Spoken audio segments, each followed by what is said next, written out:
Love it. Love it. Thank you. Thank you. Thank you. Thank you. All Welcome. right. All right. Kia, who has been the biggest influence in your life? The biggest influence?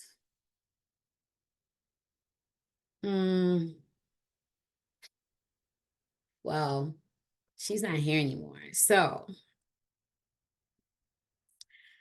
um, when I was living at home, there was that church that I mentioned to you around the corner, right? Hmm. So the pastor of that church was a woman, and that treated me like I was her kid.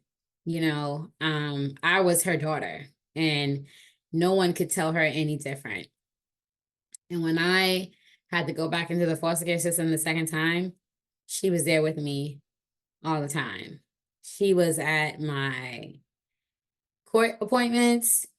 She was at my case reviews. She came to every school function that I participated in.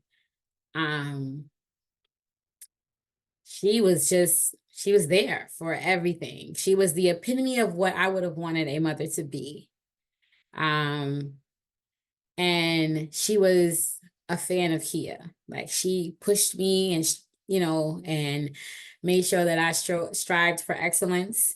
Um, and she never let me down. Like I couldn't, no matter what I did, and I thought I disappointed her, she managed to let me see the positive in something that I did. Um, and I wish she was alive today to see it. Like my mom she was everything to me, like it's sad she's not here now. Um, but she was my greatest influence. Definitely. And a little sugar. I was born by the river. I'm slipping fast. Oh, back down memory lane. It's that love in need of love. Some makings of you. What's going on, beautiful people? It's your host, Drake, B. Drake with Everything Culture, the podcast for all cultures, the podcast with a purpose. And we're back with you all this morning, this afternoon, this evening.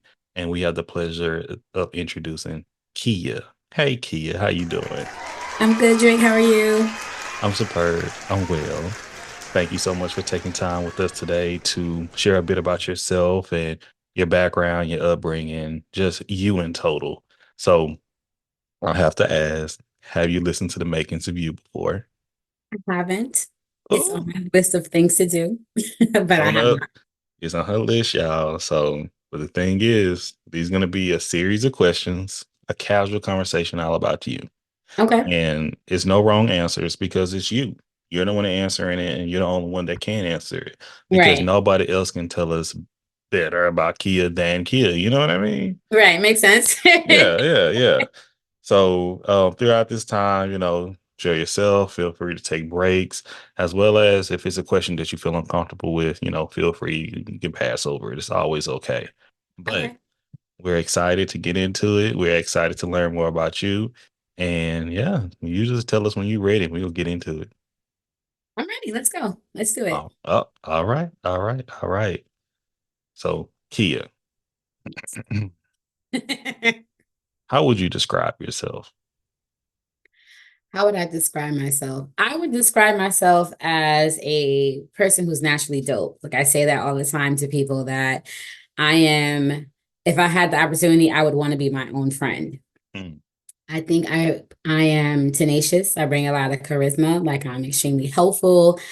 I'm a loving individual. And I think that just kind of is what makes me. I think my beginnings of life and all of that I endured is kind of what made me to be the person that I am today. mm. I love it. I love it. Thank you. Okay. So, what cultures do you represent? um, so my family has a West Indian background. And then there's some Southern roots because, people migrate and they stay other places. Right. But just your typical African American person. living in New York, you know, I'm a New Yorker. So I got that little New York swag. I heard it right when you said New York. I like, oh, okay. Let's Yeah. see.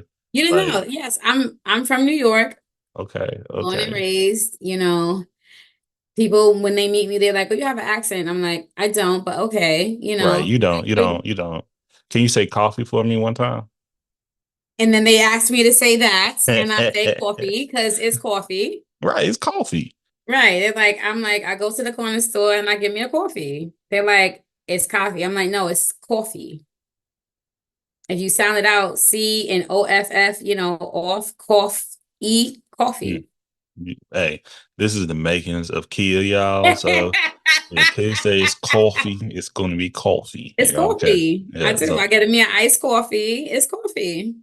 hey, I'm from the South, so I get, we appreciate all different cultures, accents, dialects, and tones we have here. So thank you so much for sharing not only your, West End, little bit representing West Indian, a little bit of Southern, New York, and Black. So thank you. You're welcome. So all right. So do you mind? I'm from the South, so this is one of my hardest questions to ask. Do you mind sharing your age with us? No, I'm 44. I just turned 44 April 2nd. Oh, happy birthday. You. Congrats. What's your sign? I'm in Aries. Aries, of course. Duh. Okay. So, how would you define your childhood and upbringing? Oof. Traumatic. Um, a teachable moment. Um,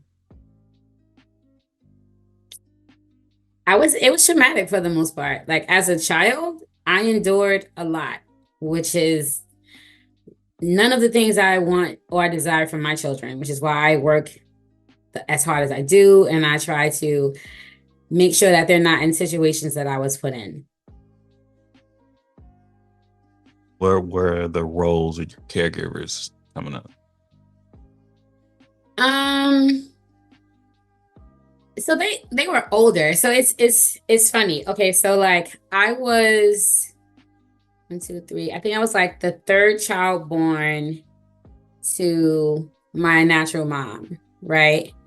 But I was born in 1980. And we know about, the crack epidemic back during that time and how popular heroin was. She was addicted to heroin.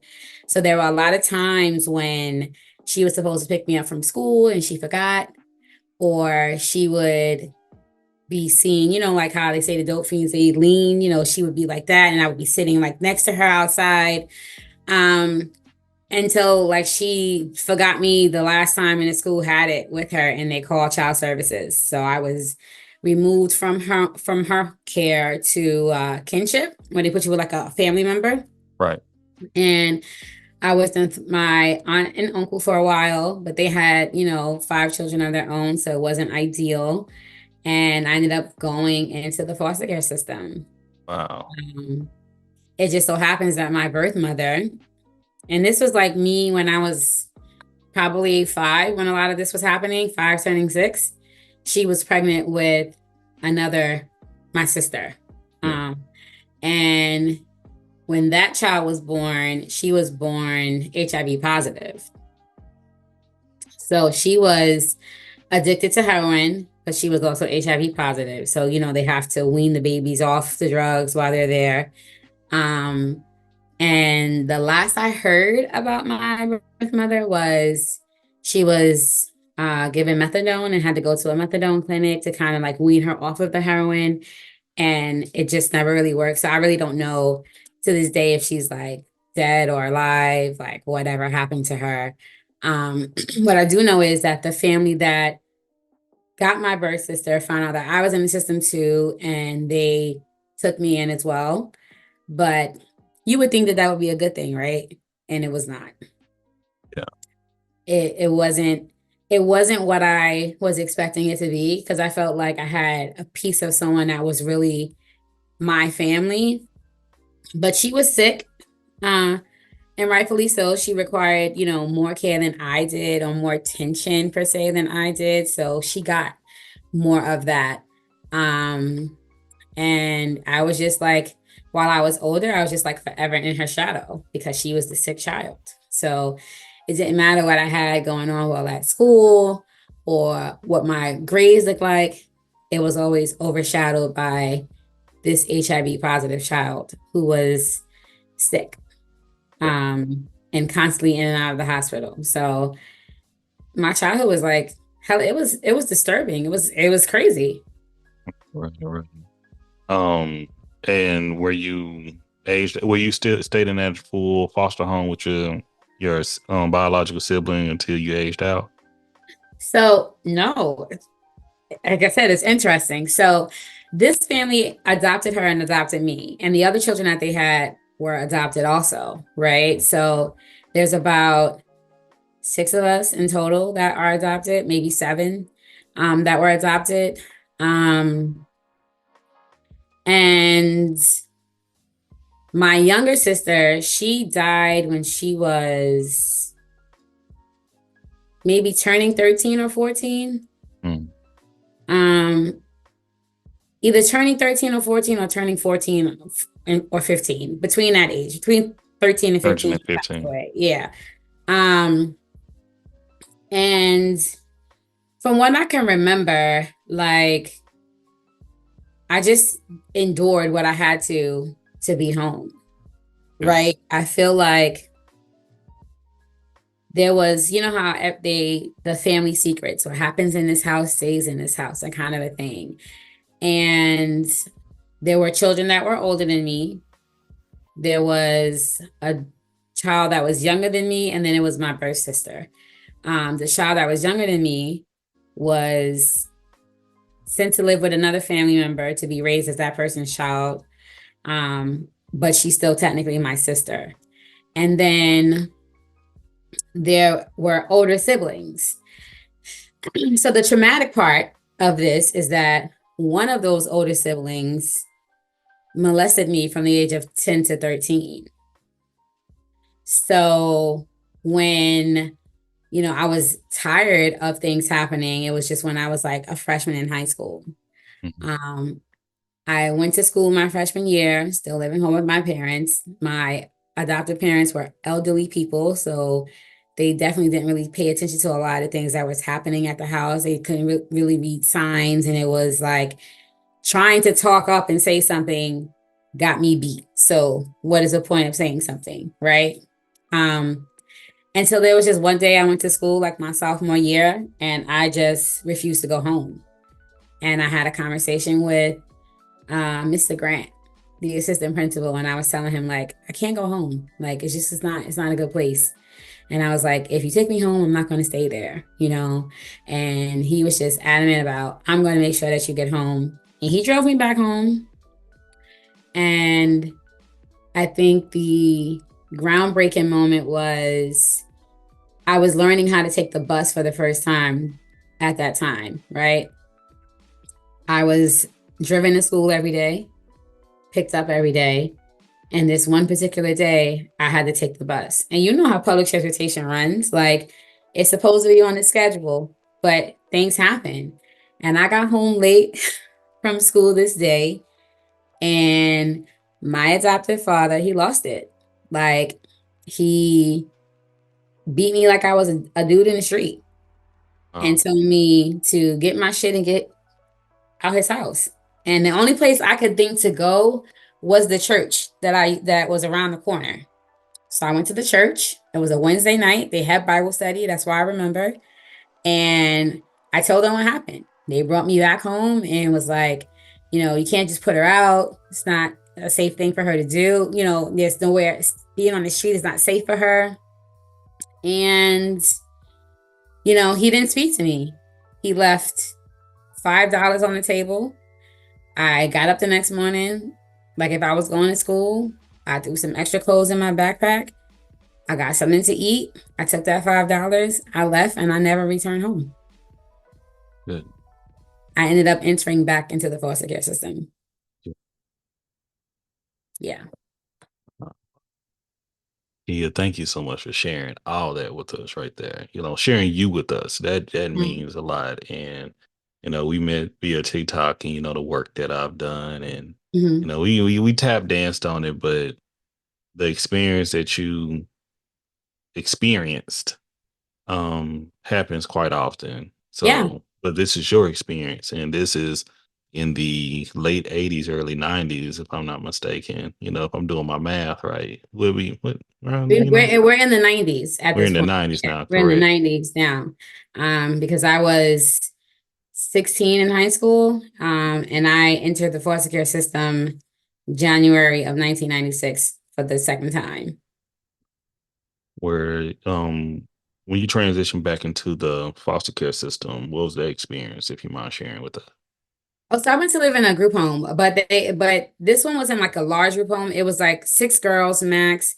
The staff were that there. They worked 3 days, so they called them like agency operated boarding homes. So I think that was kind of what that I think entering the foster care system the second time is kind of the pivotal moment in my life and what kind of helped shape me, right? Because I learned a lot of things being there. I learned how to properly care for myself, right? Like they put mental health as a priority, although I was like, I don't got nothing to talk about. Like, I'm good. As long as I felt like I was happy, like, just leave me alone. Like, let's not try to dig something up. Just let me be. I'm chilling right now. Like, just let me be.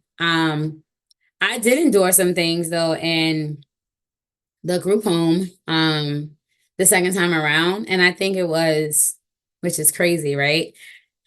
The therapy part, speaking to somebody and having to really like open up again and relive those things that happened to me, like caused me to not want to be here. So I had a desire to not be here. Um, and the only, I think I only remember twice ever trying to do anything. And it was just like walking with the other girls from the group home. We went to a store one night and leaving, and there was a car coming, and I like darted in the street. But, the car stopped, so the car didn't hit me. So that was like an unsuccessful try. Um, and then it was just like swallowing pills, but that really didn't do much of anything either. Um, but then there were staff that worked in this foster care organization that really, really cared about Kia, right? And that loved on me in a completely different way, that made me realize the value, and how important I was. And that if I wasn't here, there would be some people that was sad. So it kind of just changed everything and then changed my outlook and perspective on life. And I was just like, you know what? This is not what I want.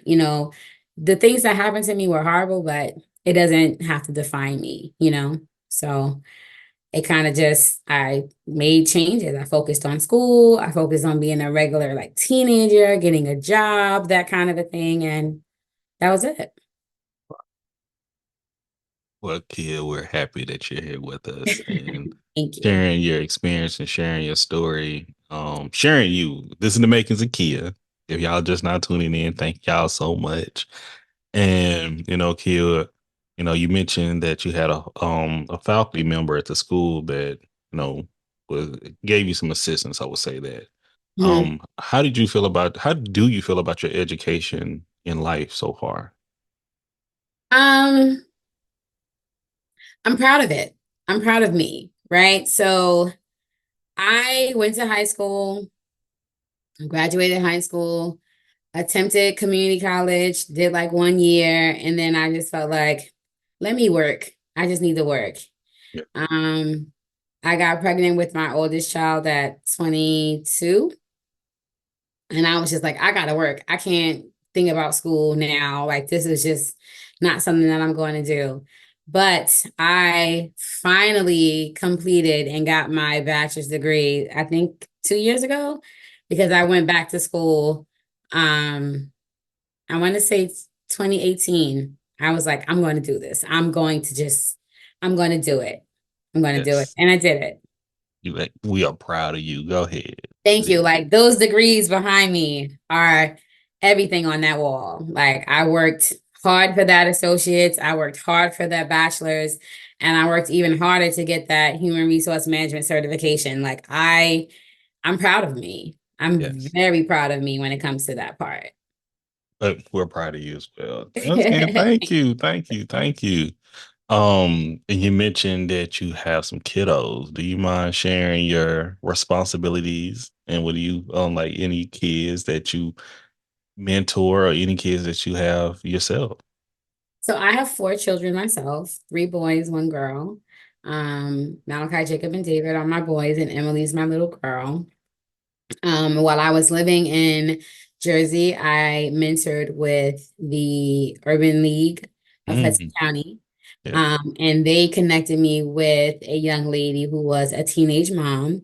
And I am still a part of this young lady's life today. Her firstborn, I'm her godmother. She's just like, that's my godmommy. Like, she and my youngest, they like are like glue. So that's, I try to give back where I can and when I can. I have a niece who tells me all the time that, she just wishes that I was her mom. I'm like, I'm your auntie mom. And look at it like that. I'm extremely close with her. She's a young mom. I wouldn't say she's a young mom though, because she had her oldest son, her first son when she was, well, her only son when she was 21. That's a year younger than I was, Yeah. Um, she's 27 this year, and she's doing a damn good job, although there's the naysayers and those that are not really like backing up her life decisions because it is her life, right? Mhm. Um, I think she's doing a fabulous job, and every opportunity that I get to tell her that and remind her of that, I do. Love it. So, what was your first sense of responsibility? My first sense of responsibility. Yes. Um, I think my first sense of responsibility came that second time that I entered the foster care system because I felt like I really had to take care of me, right? Like that was probably the first time that I realized what advocating for yourself is. I think that if I didn't say anything, I don't know what my life would be like today. I don't know how it would have turned out. I don't know where if I would be as successful as I am now. I think that was my first sense was being brave enough to say this is not okay and I don't want this anymore and making sure that I got something better. What was your first taxable job? Oh, so my first taxable job.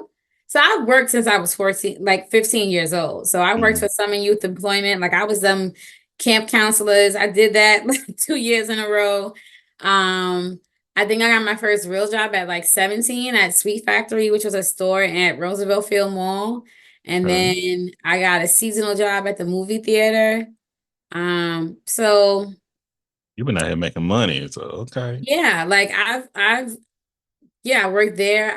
While I was in community college, I worked at McDonald's. Like I was a full-time evening student at Kingsborough Community College.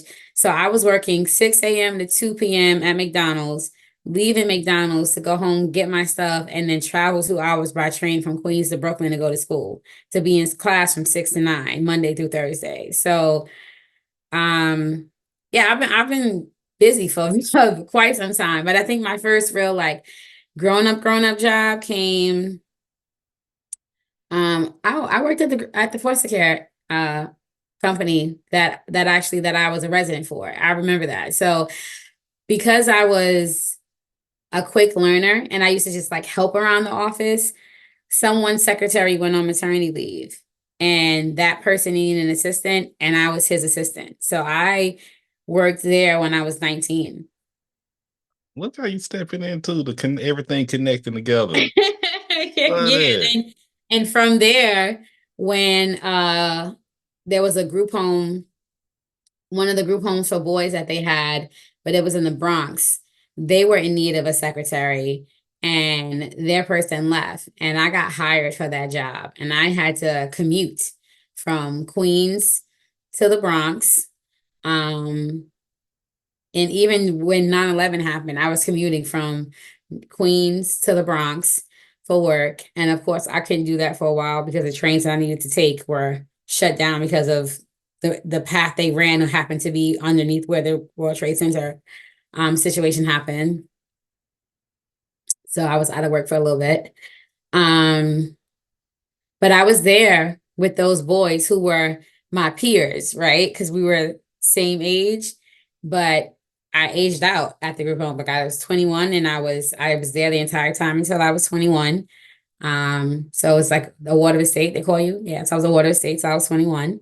But I worked that job and I had that job while I was pregnant with my first child, after my first child, during the New York City blackout in 2003, when he was born, and I had to leave him home, and I had to commute through New York to get from the Bronx to New Jersey, using public transportation during a blackout. That was crazy. Yeah, but I was with the foster care agency for a good while. I think I left them 2006 when I had my second son. Wow. Wow. Okay. Okay. Thank you so much, Kia. This Kia. is the makings of Kia. What was your favorite hairstyle that you have ever had? The French roll. The French roll. I love a good French roll. I love a good French roll with the swoop right here. So you got to do the big dramatic swoop, right? It got to be real dramatic, and then come up in the back and then do the. I was just telling my girlfriend the other day, was like, I'm gonna bring the French roll back because I want a That, French roll. Like that I was my love. next. Would you bring it back? That's the thing. Would Yeah, you bring it yes, back? I would definitely watch. I think the next event we go to, I'm gonna have a French roll. I love the French roll, although the updo that had the pin curls, because that was the classic. Have you ever heard of Hoochie Khan? Gucci Con? Yes. What's that? So when I shout out to one of my previous guests, part of Everything Culture, Zoreen. She considers herself the hoochie historian. Okay. And I mean, it's a big deal. She throws an event at different cities and it talks about the culture and history of really hoochie or black women, in style, fashion, music, and taking pride in it. A lot of people may look down on, our culture to a Yeah, sense. right. But next thing you know, you look up and they're doing it. So Isn't that she isn't that ironic how that happens? who you telling? Right. So shout out is I think it's Crybaby Thug and maybe some numbers behind it on TikTok, but her name is Zoreen. I'll make sure Mhm. to shoot you her episode later too. Okay. But when you check it out, wise woman, and have fun. But it really talks about don't be shamed of who we are. That's what the biggest thing about it. Absolutely. I think Yes. I'm take pride in that. Like I remember always being one of those, oh, you don't like me? Oh, it's okay. That's your problem. It's not mine. Like, Mm, because I like me. Okay. Like, oh yeah, no, I like who I am. Um, I like everything that I stand for. I'm definitely proud of who I am, 100%. Like I like it, you know. Um, and I think that was kind of the big break in my adult life. You work in nonprofit, so nonprofit is completely different than corporate America. I left nonprofit to go to corporate America, and it was an eye-opening experience, but I'm still here 17 years later. mm, mm. Love it, love it, love it. I'm trying to get into that for profit too. But okay, so Kia, Yes. what were and what are your beliefs? In terms of, Oh, I didn't mention this earlier. This is an open-ended question. You get some of these open-ended questions, and however you interpret it will be always be my response. okay, but that it's like you said, it's an open-ended question. So you Hmm. asked my beliefs like in terms of spirituality or anything. Anything. Um, where do I begin? So I am a believer. I do believe in God, right? Like hence my shirt. It says literally, long story short, God saved my life, right? Amen. Amen. I believe that God saved my life.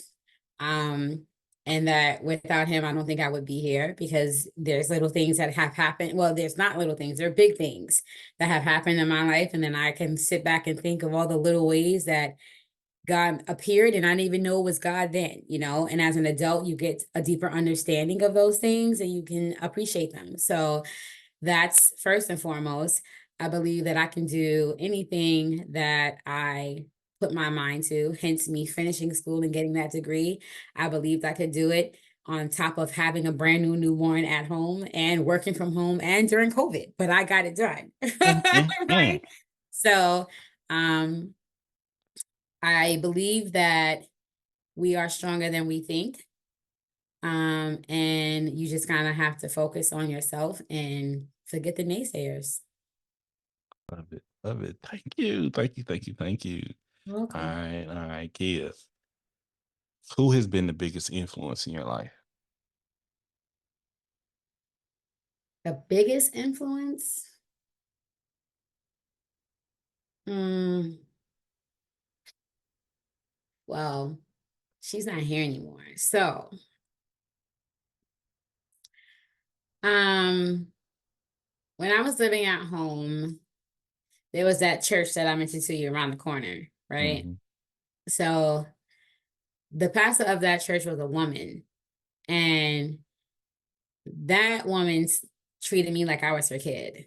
I was her daughter, and no one could tell her any different. And when I had to go back into the foster care system the second time, she was there with me all the time. She was at my court appointments. She was at my case reviews.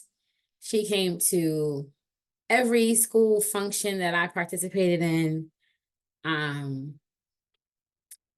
she was there for everything. She was the epitome of what I would have wanted a mother to be.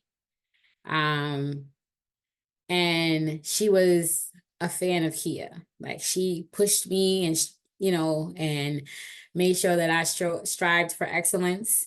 Um, and she never let me down. Like, I couldn't, no matter what I did, and I thought I disappointed her, she managed to let me see the positive in something that I did. Um, and I wish she was alive today to see it. Like, my mom she was everything to me, like, it's sad she's not here now. But she was my greatest influence. You mind, Definitely. you mind sharing her name with us? Barbara Kutreya. Barbara Betrayed. Thank you, Barbara. We greatly appreciate you. Yeah. I always love when people can share the people who influence them.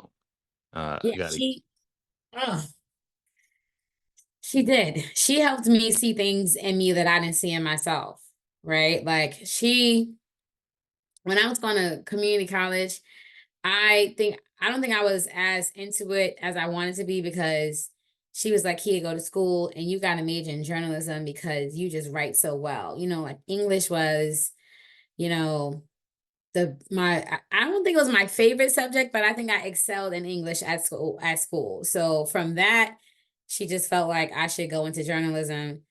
But I'm an artsy girl. I was like, no, I want to go to college high school. I want to do hair. I want to do that. Um, and I ended up taking like photography classes at school. So I learned how to develop film, like take photos, develop the negative, and develop the film, like, take it because back. that was fun for me. Oh, Right. That was the fun part. Um, yeah, and she used to tell me that one of these days I'm gonna have to write a book. And she believed that I should write a book about my life experiences, because there's someone else out there that it's happened to and they're just not brave enough to talk about it. And she's mm. like, but you can sit and talk about it. And look at you now. I know, I know. It was a journey to get to this point. Yes, yes. Well, I'm greatly thankful that you're here. And I will say that once again with the makings of Kia, with Everything Culture, we are honored to have you here. Seriously. So Thank you. this is a three-parter. We need your recommendations. Can Okay. you Can you give us a recommendation for a book, a movie, and a television series? A book. Mhm. Um,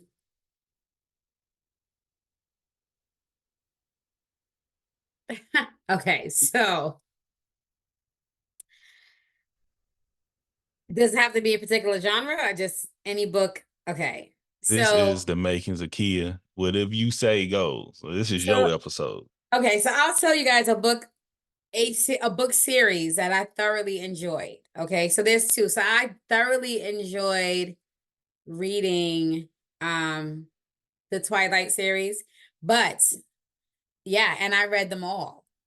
Okay, okay. But the other series that I read and I liked, and I looked at it from the psychological aspect of it, was the 50 Shades of Grey trilogy, right? So a lot of people, when they were reading that, and it was like, oh, it's mommy porn, it's mommy porn. But for me, it went deeper than that and further than that, right? There was a lot of psychological aspects and things that happened in that book. And the movies did not do the book justice at all. Christian Grey was more than just this person who was into BDSM. Like he was in foster care. Like his mom was a drug addict. His mom dated men who used him as their ashtrays. They would put their cigarettes out on him, on his skin, right? Then the person that found him as an adult, she was supposed to care for him and nurture him. She molested him and created him to be this person, thinking that he had to dominate women. Like that's what I said. The book is deeper. I've never read the book or watched the film. It's So way deeper than just, oh, it's mommy porn because he handcuffed her and then he spanked her. It goes beyond that. Like it's deeper. And if you read it, you'll see, like, you can gather that. And that's what did it for me. Like I was like, you guys are just reading it for that. No, there's way more to this character. That's why I was kind of pissed off at the movies, because the movies really didn't really do the book any kind of justice. okay, okay. So Twilight and 50 Shades of Grey. The trilogies. Yeah, the trilogy. So I enjoyed Twilight just because I like reading books that end up becoming a movie, like even Addicted, right? The movie for Addicted was trash, but if you read the book, you understand more of her character. Again, here's a book about a female who is uh outwardly sexual, right? But she endured things. Her own mother didn't even know that she was raped by some neighborhood boys. And that's why she became this promiscuous female, although she was married. Like it's deeper. And the movie doesn't portray that part of, maybe like a snippet, just a very snippet of it. But I was just like, they shouldn't have done that. The movie was trash. Mm-hmm. Okay, okay, okay. Yeah. What movie would you recommend though? A movie? Um, I think people have already seen it though. Precious, right? Like, I um, haven't seen Precious. so Precious resonates with me in certain areas, right? Because Precious was an overweight teenager, as was I, right? And even into adulthood, right? And then people don't understand how that ends up happening. But I think, and I even read the book Push by Sapphire, right? Because that's what the movie Precious is based off of. Like, I found myself all in that, right? So Precious was Monique's daughter in the movie, but you hear Monique later on tell the social worker, who's played by Mariah Carey, she said, what was I supposed to do? I wanted this man to love me. So I saw him touching my daughter, but I wanted him to love me. So I allowed it. Crazy, right? Oh yeah, oh yeah. Yeah. Like, So I mean, you know the Precious, work I've done. So yeah, like, so Precious, she was a emotional eater. That was how she found her comfort. That's how I found my comfort. I felt like if I eat and I get bigger, then maybe he won't touch me. Maybe he'll leave me alone and he won't come in my room. There's people that think like that, you know? The only reason I haven't watched Precious yet because of the work I've done. I don't like mixing the fiction. Well, I know it's based off a true story, but if I'm seeing it in real life, that's when, like, even when you said it's crazy, it is. When I use crazy something, it's like it is crazy in that sense, but I'm like, it happens way more than we think. Like what you're Way saying, more than way way more more. So than I we can't imagine. say it's Yeah. crazy anymore because I'm like, Right. it's It's typical. right. Right. And it's reality for a lot of people, Yes, you know? yes, yeah. So once again, thank you, Kia. You're But welcome. I need your series now. Okay, so the series that touched my heart is called From Scratch and it's on Netflix. Is it a cooking series? No, it's not. Zoe Saldana is in it. Mm, Zoe is a art student who leaves the States to go to Italy for like an art internship. She ends up meeting a Italian guy who happens to be a chef. He cooks for her and her roommates, and it evolves into something beautiful. Like they end up getting married, they have a kid, but he gets sick and he mm, dies. I think he got cancer or something. After working, hard, like from an immigration perspective, to leave Italy and come to the States and him to get a job and find himself there. He left Italy where he was this renowned chef to come to the States where now he's like a sous chef in the kitchen, like peeling potatoes all day. mhm, Um, but he got sick. And all her friends and family rallied around her. She learned the language. That was part of her studying art too. But his family kind of didn't want to accept her. And then after he dies, like she does what he would have wanted her to do, which was to go back and kind of like make amends with her mom and introduce their daughter to, her Nona, and the Italian family she has. And, I mean, if you want to cry, cry. If you don't want to cry, don't watch it. yeah, But yeah, it definitely pulls at you emotionally. And it's crazy because I looked at Netflix the other day and it's showing that like it's coming up again. Like people are starting to watch it again. mm. Like I would sit and watch it again. That's how good it was. We got, as far as the book, we're gonna go with the 50 Shades of Grey trilogy, the series. Yes. Mm-hmm. As far as the film, we have Precious, Mm-hmm. and for the series, we have Scratch. Mm-hmm. From scratch. Yep. From scratch, from scratch. Thank you, thank you. Okay, thank you, Kia. Sound like a lot of emotions will be involved with looking through all this. So I'm an emotional being. I see it, I see it. I love it, I love it. Okay, jump into the next question. If you had a future technical phone, okay, and with this phone, you can call three people, any three people though, rather than them being from reality, rather be fictional, rather than being no longer here. What Mhm. three folks would you call? And they would have to have a conversation with you. Um, I would definitely call my mom. I call Barbara in a heartbeat. She would be the first person that I call. Um, I would call her. I would call her first. Um, who else would I call? Um, I gotta think about that one. It's okay. It's I okay. gotta think about that one. I know now. I know for sure that I would call my mom and I would want to talk to her. Um, and only because I feel like when she passed, like I would have dreams and it would be like they were real. Like it would be like it felt like she was sitting on the foot of my bed talking to me, and I would wake up in tears because I was like, I just couldn't believe she was gone, and I was like, we were just talking. So I would talk to her. I would talk to her. I'm gonna come back on the other two. Okay.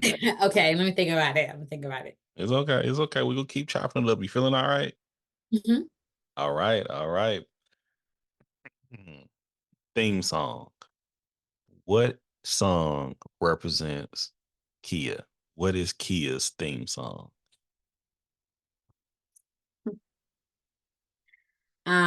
I'm coming out, Diana Ross.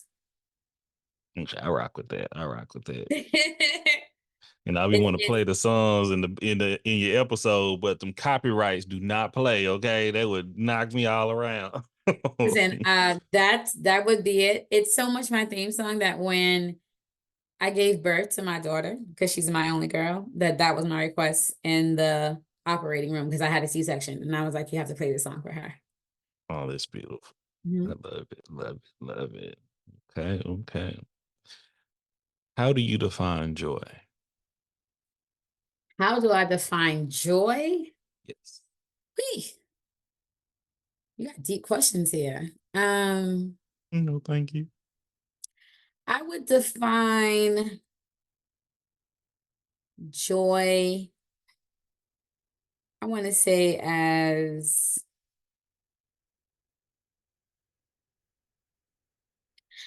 the ultimate level of happiness, right?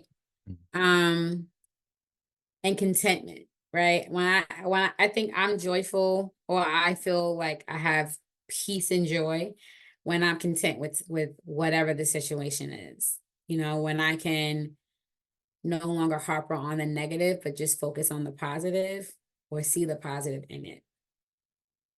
That's that's the joy part to me. Love it. Love it. We love it. Okay.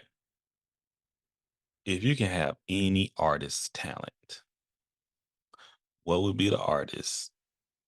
Well, who would be the artist and what would be the talent? Um,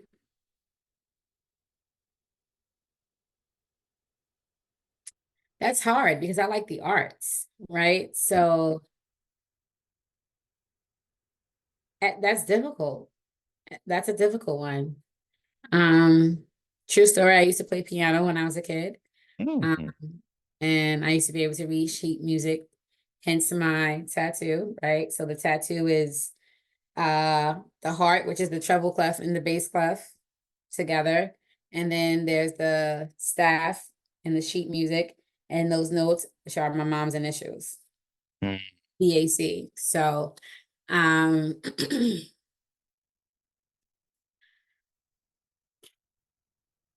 I would okay, so I would the artist is Alicia Keys, and her talent is her ability to play piano and read sheet music the way she does.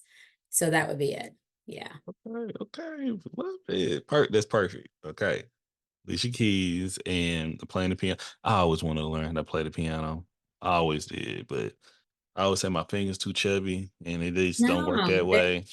it's I mean, I used to get annoyed because I felt like my hands is too big and it's like too small. And when you have to go from, the treble part of the keys to the bass and you have to be able to stretch to make the notes come together, like that would just be it. I mean, the piano is a beautiful instrument and it's definitely an art because you have to, even when you use the pedals, stepping on the pedal and then pressing one key or pressing the bass, a bass note is going to change the complete sound of that one key. Yeah, like every now and then I'll be like, oh, I should go somewhere and take piano lessons again and like try to rekindle it. Like I look at sheet music online and see if I can still remember how to read sheet music, like what's a flat, what's a sharp. And I remember a lot. Um, and we was at the mall and there was a keyboard and I watched my daughter just go in and start doing things. And she was like, Mommy, teach me the twinkle, twinkle little star. But all people always do Mhm. just this. And then she's like, I want to play. And I was like, you want to play? You too? Mommy used to play. So I was like, you know what? I'm going to get her a keyboard for her birthday. She doesn't know that yet. But I was like, I'm going to get that. Too cool, too cool, too cool. I love it. I love it. So going to one point right here. If you can have any job, any career, but You only have to keep the career, and money didn't matter. Like you have all the money, but you can do one job, one career. What would you do? I would cook. Oh, okay. I would cook. Oh, I would cook in a heartbeat. I have this burning desire that I keep pushing back to go to culinary school. Like Food Network is one of my favorite channels. I am a avid watcher of food competitions. I want to go on Chopped. I would cook, but I would cook because when someone cooks with love and they serve it to someone, they feel that, right? Say that. Um, you get instant people are happy when they eat, it's serving in that too, and helping people just naturally, that makes me happy. That fulfills me. It brings me that joy, right? That contentment that I was talking about. That's what I get like when I cook for my friends and they come over and I'm watching them eat and yeah, and this man like, damn, this is good, girl, you put your foot in it. Like that makes me happy. I would cook. I would get that food truck that I've been talking about that I wanted. I would cook. I would cook. Yeah, I would cook. Get that Yeah. brisket going. Yep, make them Oh, sandwiches. yeah, yeah. Hey, Papa, hey, we getting rolling tomorrow. I'm Listen, already. yeah, I Yeah, know. You I ready? think I You got ready? everything. I think I'm ready. I may have to go get some more, fuel for it. But I think we locked in. I had you in mind when I when I made that food today. I, I probably should go ahead and trim it up a little bit, but that's a Hmm. conversation we can have. Because some people want the fat. Me and my brothers all the time, like they don't trim it at all, but I'll be trimming like a good about 2, 3, 4 pounds off mine, like get Hmm. all the little deckle fat off and things of that nature. But Uh-huh. we ain't here to talk about that. We're here to talk about Kia. And thank y'all for being here, listening to the makings of Kia with Everything Culture and Kia. We're gonna go back them 2 other phone calls. Okay. Yes, we need them phone calls. We don't need them, but if you don't have them, it's okay.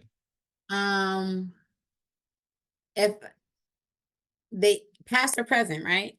Past, present, real, fictional, you know, whatever it takes. I would um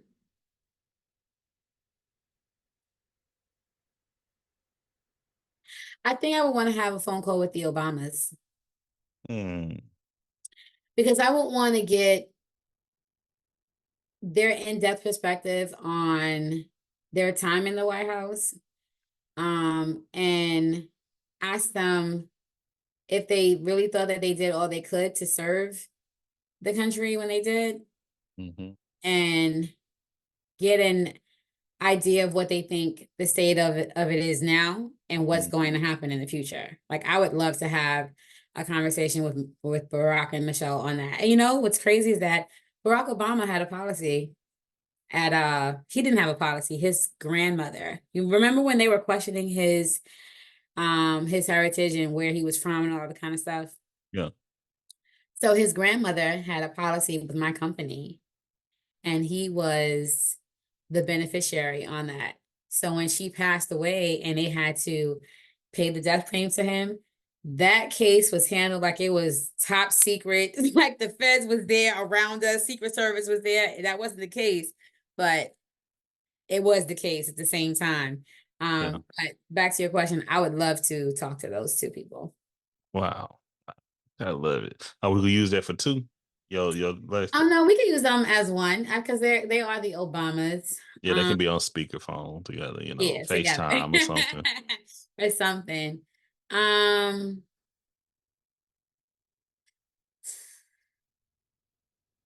and only because I saw it posted on Instagram today. Mm.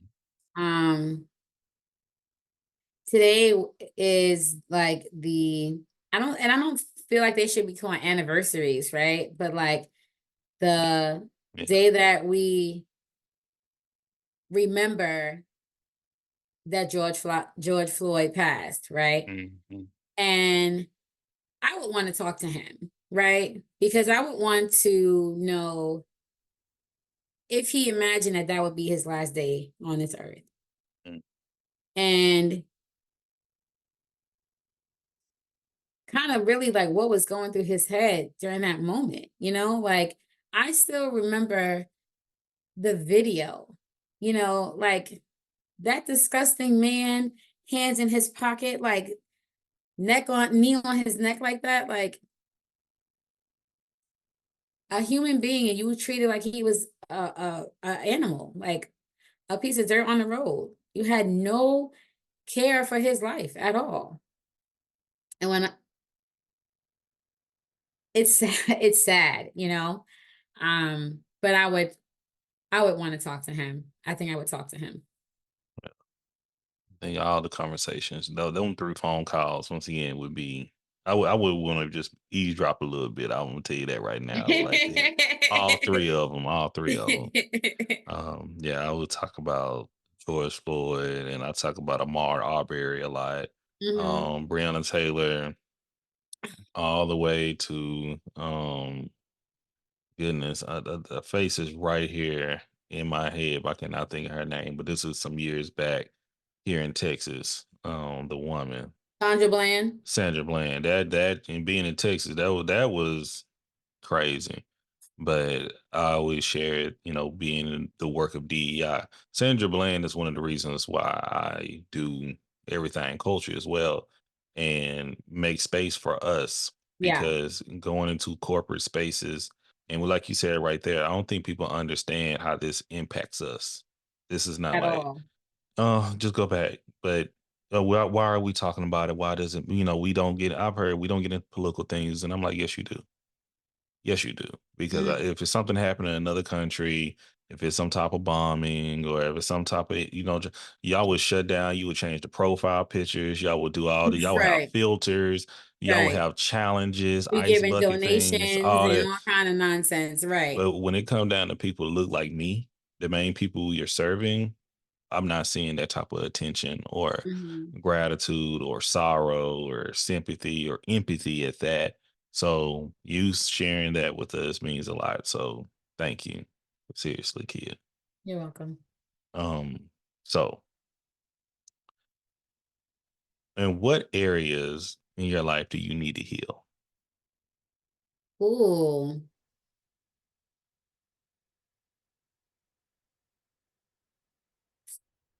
what areas? Um,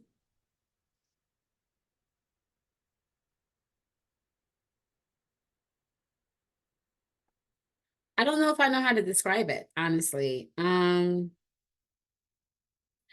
think because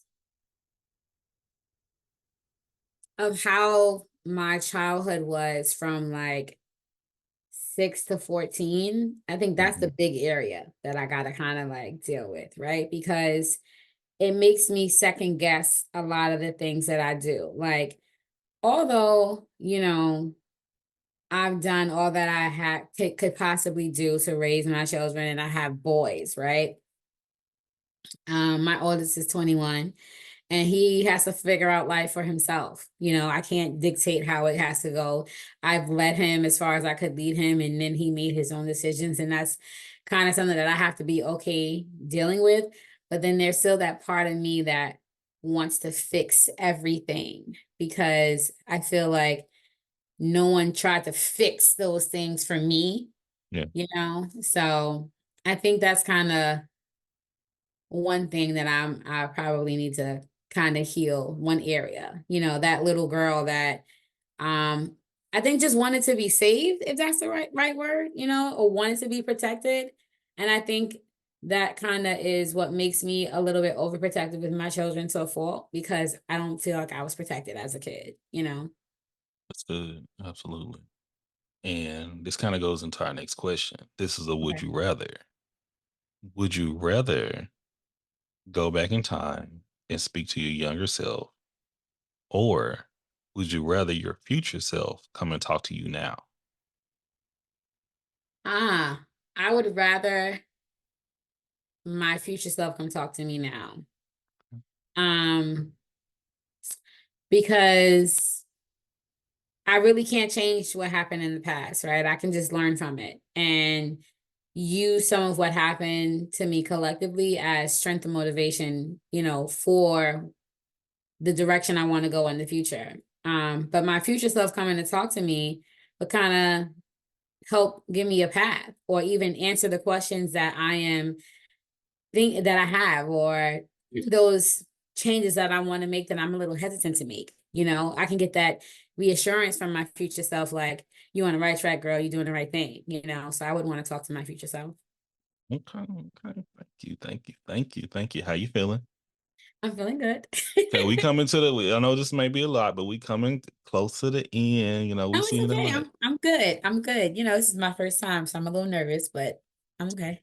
You are doing a great job here. Thank You are you. killing it. I am proud of you. Okay. So I don't know if you ever watch zombie movies, but let's say it's the zombie apocalypse. Okay. You got to Okay. survive. Who would be the 5 people you would want to bring with you In the zombie in this apocalypse, zombie apocalypse? are they like celebrity people? Are they just This is the anybody? makings. This is the makings of Kia. So right off the bat, I know I'm bringing my mini me, because she is literally my mini me. She don't play about her mama. Like, I'm on Zoom calls for work, and she's like, "Oh, that's your boss, Craig. Give my mommy a raise." Like, I'm bringing her, Just straight because like that. she gonna have my back regardless, right? So I'm gonna have her. Um,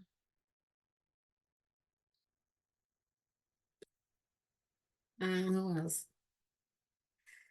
Um, who else would I bring? Give my mommy a raise. Oh,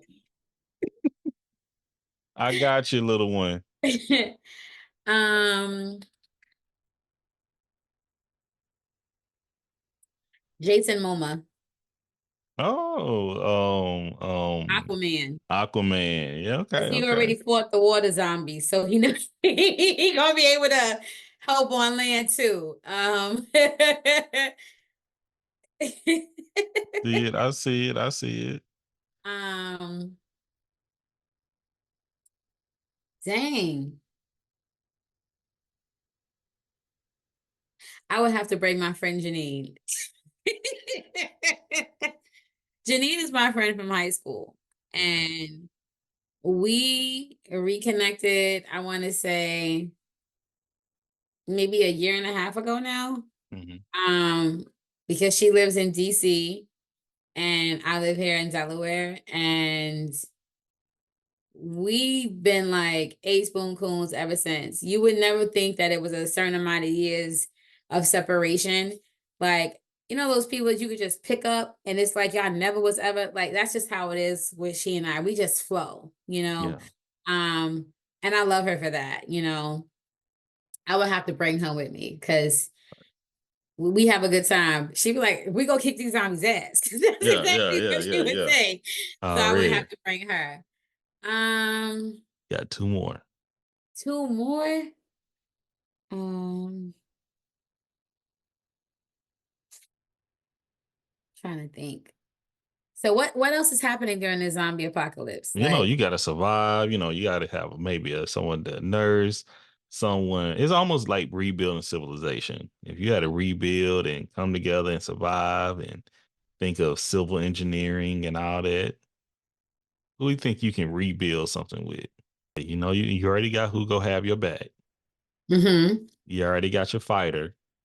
mm-hmm.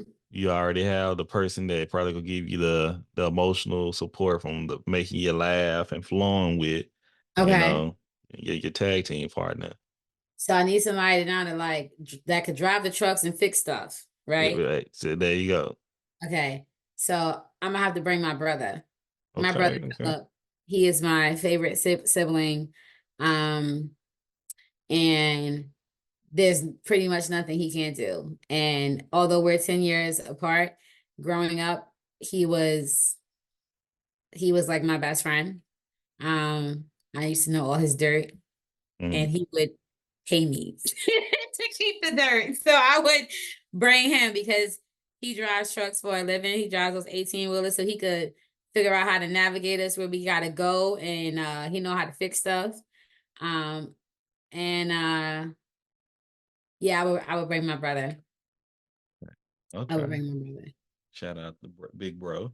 Yeah, I would bring my brother Philip. Yep. Um, one more person.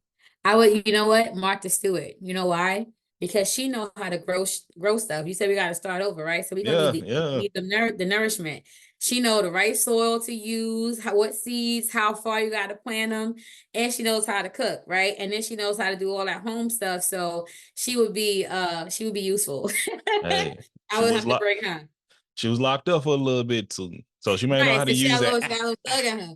I mean, it was a tough toss, a tough toss up between her or Chip and Joanna Gaines, right? Because I like them so much Mhm. so that when I was in Texas, I drove to Waco to go to. Yeah, I did, I did. So Killeen it was only like an hour away from Waco. Yeah, oh, cleaning. It's cleaning even an hour away. That's like 30, 45 minutes, right? I'm at 45 minutes. I'm telling Yeah, nobody. I'm about to say that ain't You know, nothing. that's That's that's basically the same 75. city. At 75, 85, this New York, it was like, I was out. Like on the highway, like dipping and dodging. Up, slow down, state trooper. So that My bad. ain't Oh, nothing. But yeah. don't be playing up there now. I'll tell Yeah, you that yeah, right now. yeah, yeah, yeah, Houston, yeah. Colleen, Waco. Yeah. Leave that Yeah. alone. Yeah, because Chip and Joanna, Chip knows how to build because they build houses from scratch. Mhm. Joanna, she decorates and she bakes, and they have a garden. So she actually, you know what? I wouldn't bring Martha Stewart. I Oh, mean, I don't know. It's tough. I would bring Chip and Joanna because they covering everything that Martha was gonna cover. hey, respect it. Respect it. Okay. Yeah, because Okay. they're gonna build us. They're gonna build us the compound that we need to stay safe. They know the materials that we need, right? Not just wood. They know what type of metal, steel, the concrete stuff. I would bring them. I think you gonna make it. I think you gonna make it. Yeah. For your mini me, Jason Momoa, brother Philip, um, Chip and Joanne. Was it Chip Yeah, and Chip and Joanna? Joanna Gaines. And your homegirl, hold on, Janine. Yes. Oh yeah, kid, you making it. I see that. You locked in. You locked Yeah. in. Okay. We coming to the last few questions. All Okay. right. Okay. So how do you relax? How do you take care of Kia? I listen to music. Mm. Music is my therapy in every shape, form, and capacity. Like I don't just listen to one genre. I listen to all genres. Like I'm not just an R&B lover. Like I like R&B, I like pop. I'm not that big on hip hop though. I mean, I listen to smooth jazz, I got classical, you know, if I just really when I really just want to decompress, that's when the smooth jazz comes on and the classical because it it calms you, it soothes you. Like I tell you, for when you're trying to get a baby to go to sleep, the lullaby, that classical music, the piano, the way it's composed, it just kind of will allow you to mellow out. So I listen to music. Love it. Love it. Thank you. Thank you. Thank you. You're welcome. My favorite question. So if you can have any meal at the snap of your fingers, what would it be and who would prepare it for you? Um, Damn, who would prepare it?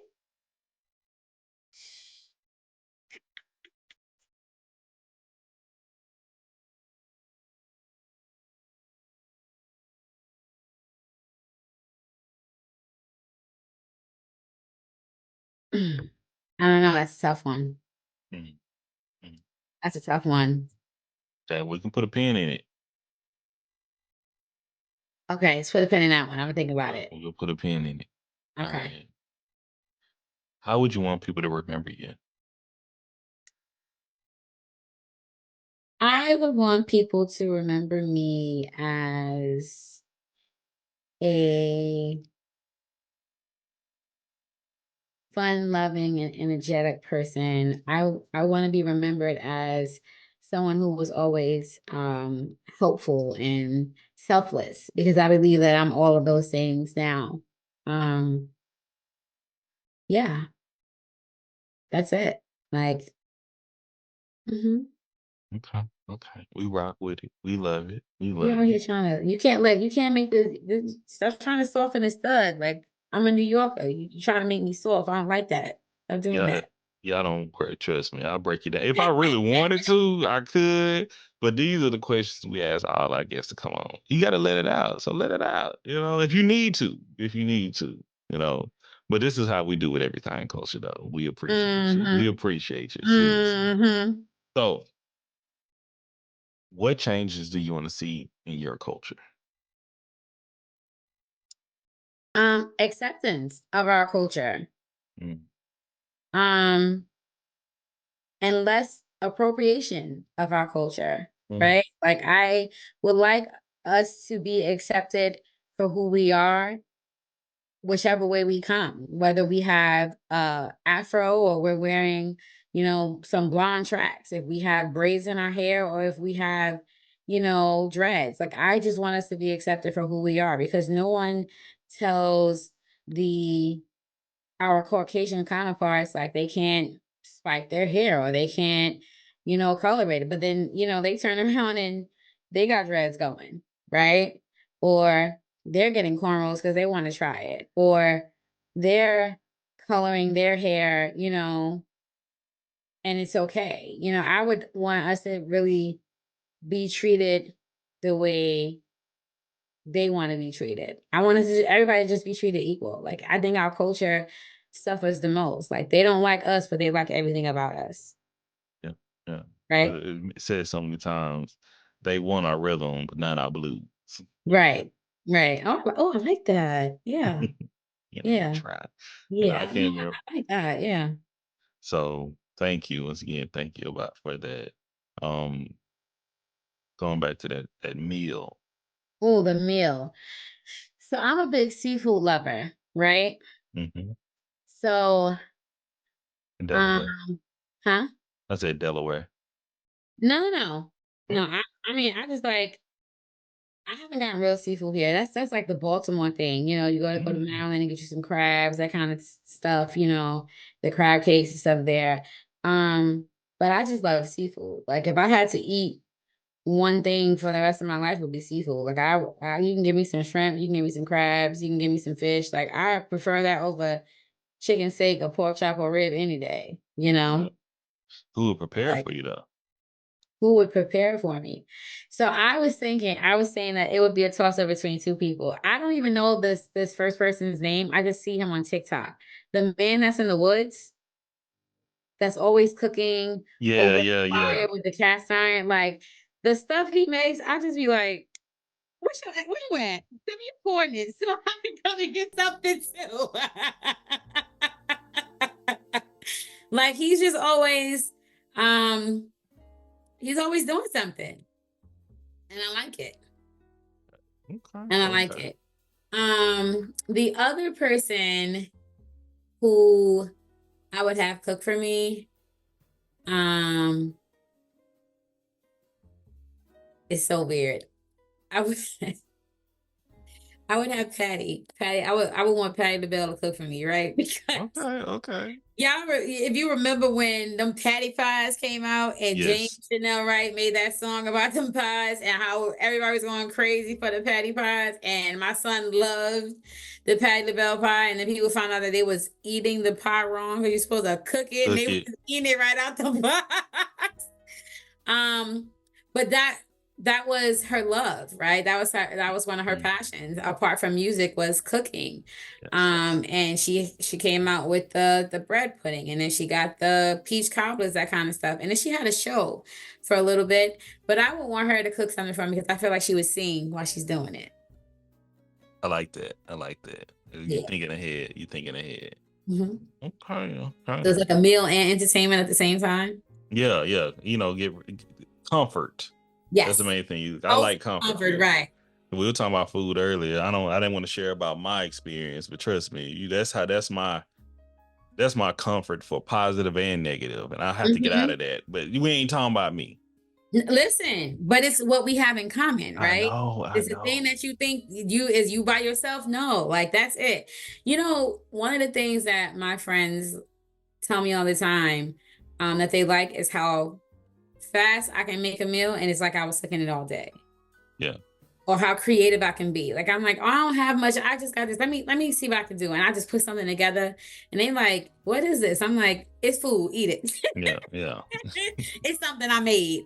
And they're like, yeah. And that's what makes me really want to, go on Chop, because If you hey, one of these days I'm gonna call you like Drake. I enrolled in culinary school. Side note, right? I went to Chicago last week for work for this conference, because I was a superstar for 2023, right? So I went to go, congratulations. thank you.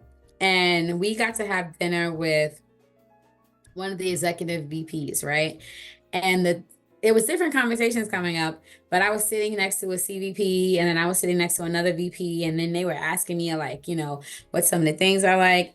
And it was crazy because other people were talking, but it was like when I started talking, it was like everybody got quiet because they were listening, right? So we were talking about creme brulee, because it's one of my favorite desserts, right?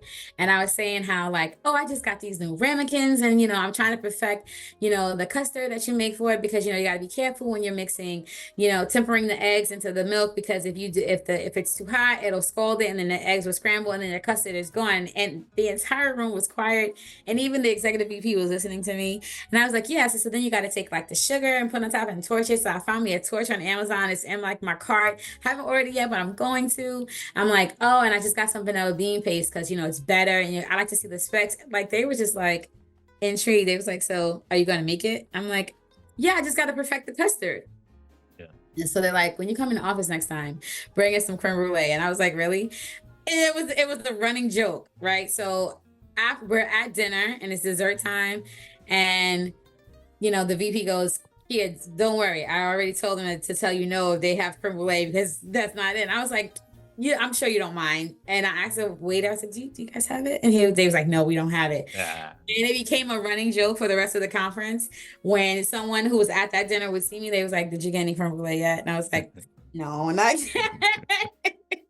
They're like, well, when you come in the office, we're going to take you out to lunch, and we're going to make sure you get some creme brulee. And I'm like, thank you. But food brings people together. I was saying all that to say that food brings people together. I mean, because even those that you may not think you have in common, because they're at different levels, career-wise, right, in life.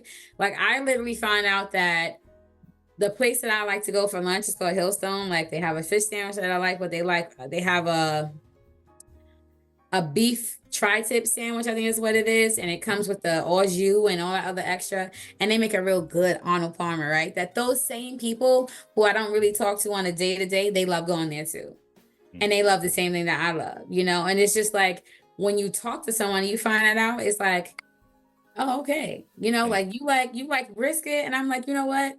I And you like like brisket, boudin. but the brisket up here it's been quite disappointing, but I love me some boudin. I've been passing my boudin all day, and I was like, I would get some, but I said I don't need none right now. But I'm like, I'll be thinking though.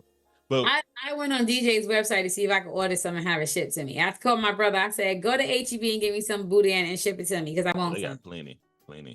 But let me tell you, when you talk about food is a huge part of culture. Yes. Yes. That's why these questions are framed the way they are, because that's culture. Yes. So seafood is part of Kia's culture. It is definitely a part of Kia's culture. I mean, but I can have it the regular traditional seafood boil, but I like to also like broil it, like how you get it at restaurants. I curry my seafood. Like I like curry crab, I like curry shrimp, like curry shrimp if you get like a fish, like a thick fish, a white fish, either like a cod or a halibut, you can make you some, you can use that and make a curry with that. Good. Add a little chickpeas, carrots, and some Yukon Gold potatoes. Like that's a stew right there. Like it's the best thing, Like I like to do. I'm not big on tomato sauce really because of the acidity, but if I'm going to make it, my little trick to cut down the acidity is to shred a carrot into the sauce while it's cooking, right? Most people say I'm gonna add sugar to it, but carrots are naturally sweet. So if you shred the carrot into the sauce, it kind of takes away from that acidity, but it adds a little sweetness to it. So, I mean, you're right. Listen. But people like their diabetes. So So That too. going to our last couple questions. Okay. How can we at Everything Culture support you? Greg, I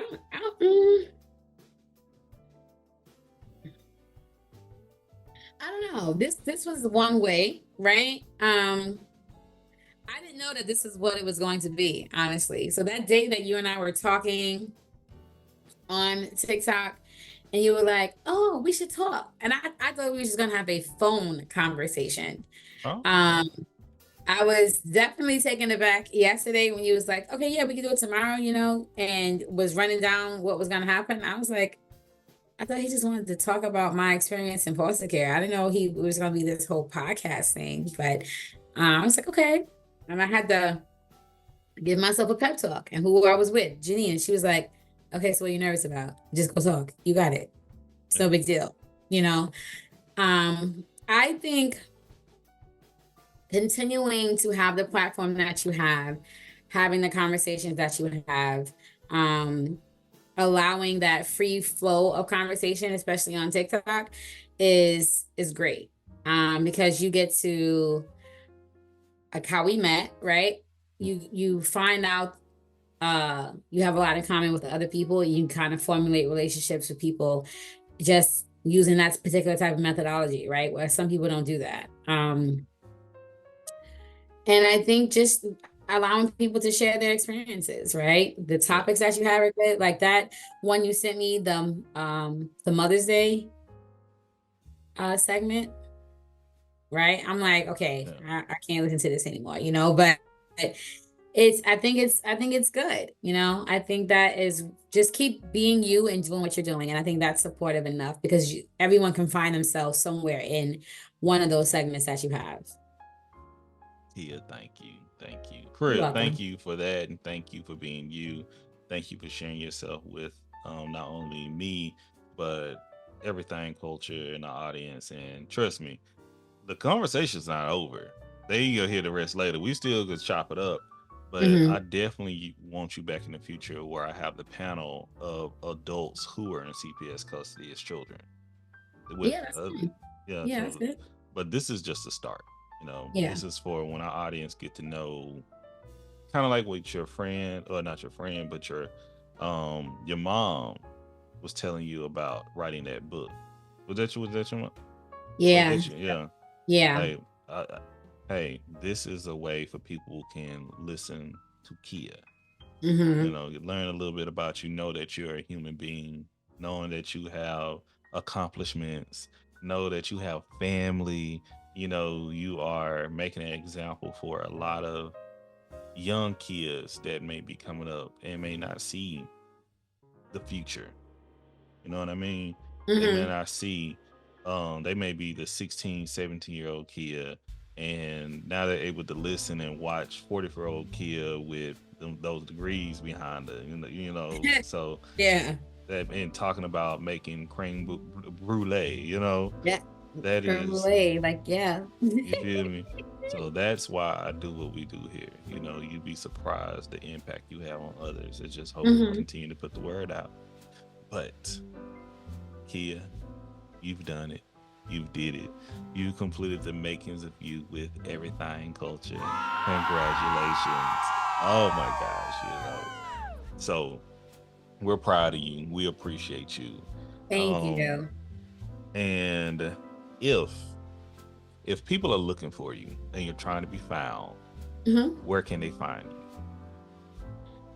So I'm on TikTok and I'm on Instagram and Facebook. So those are my social media platforms that I use. I have a Twitter. I don't really use it. I don't even remember what it is, honestly. But I'm on Instagram at wait, hold on, let me look it up. Because I think I know it, but I don't. What is my TikTok? No, so TikTok. I'm gonna help you out with it. So I'm on TikTok as It doesn't matter. I am Love Always K or Love Always, comma Kiki, but it's at Love Always K. on TikTok. And then on Instagram, it's I_am_Kia Love. Gotcha. Yeah. We're gonna have it all in the description of the episode, by the way. So if you can't Okay. find it, we'll make sure we have the links and ads for you too. Thank you so much, Kia, again. And if you could recommend someone to come on the makings of them, on the makings of you, Mm-hmm. who would you recommend? Who would I recommend?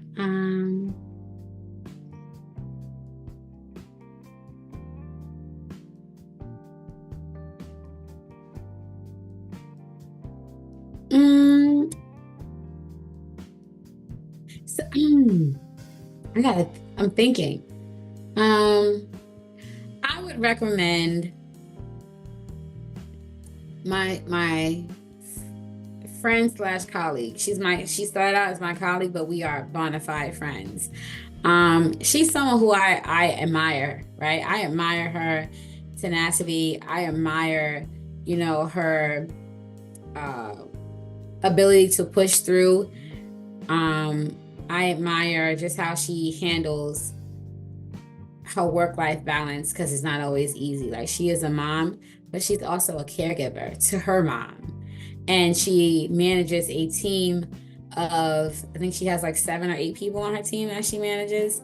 And she is a woman reporting to males who are bothered by her ability to be the wordsmith that she is, right? Or I think they are intimidated by her educational level, to where they try to make her out to be problematic at times, and she still pushes past all of that and still comes out on top. She's dope to me. Okay. Yeah, she's dope to me. And I mean, I know some really awesome people, right? Like, my best friend, Heather, like, she just completed her nursing degree, right? Heather already had a degree in finance, and she one day was just like, I want to go to nursing school. I want to be a nurse. And she pushed through nursing school, finished on time, even though she was pregnant, even though she, had a difficult pregnancy, still managed to come through, and while maintaining a full-time job and being a mom to a toddler. Wow. I mean, she's just dope. Yeah. So you got your coworker, and you have And they have different cultural backgrounds. And both of these ladies were my coworkers initially, and are significant. They play significant parts in my life. These are people that I speak to on a daily basis. Like, it's not just occasional. No, I talk daily. We talk daily. They've been through a lot of things with me, that I've gone through, from work, personal, from the divorce to the last breakup, with my daughter's father. Like, they were the key people who helped me get past that. Through COVID, we used to have happy hour on Zoom with each other. I have happy hour tomorrow on Zoom, and I gotta market it, but we go, the last, you new here, but on the last, we used to do it every Sunday, but the last Sunday of the month, we always we start on TikTok, then we go on YouTube for a little bit, streaming, then we just do privately, where like, imagine being on TikTok live, but without the restriction. Because it's so many restrictions. But we need to have these conversations, we need to have some, it's open to everyone, but sometimes, like, for instance, usually it's been some Sundays I'm the only guy in there, and some of the women like want to have like some women conversations. So I say, you know what, I'm gonna leave. I'm gonna keep the Zoom open. I'm gonna let one of my moderators, she's gonna moderate the conversation, so everybody stay respectful, because I don't do all the riffraff and arguing. We can have a disagreement and not disrespect one another. And usually it's a good time. That's on TikTok you're talking about? Well, I'm gonna share it. If you're interested, I'll send it to you directly. But it's but I was saying, like, when you said you have the moderator, that's on TikTok they do it?